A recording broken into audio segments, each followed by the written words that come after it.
দেশের মাটিতেই থোকায় থোকায় ঝুলে আছে আঙুর।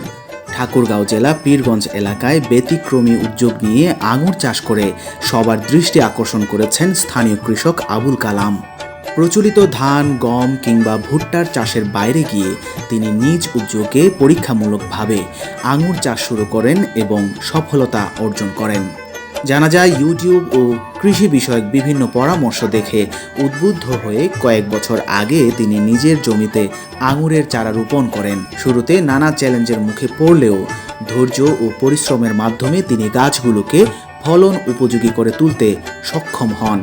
বর্তমানে তার বাগানে ঝুলছে থোকায় থোকায় পাকা আঙুর, যা দেখতে এলাকাবাসীর ভিড় জমছে।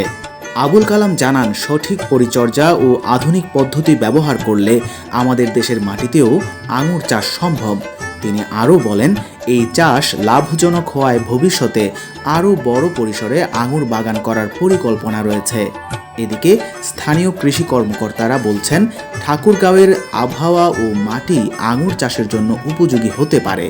স্থানীয়রা আবুল কালামের এই উদ্যোগকে সাধুবাদ জানিয়েছেন এবং এটিকে এলাকার কৃষিতে নতুন সম্ভাবনার দিক হিসেবে দেখছেন।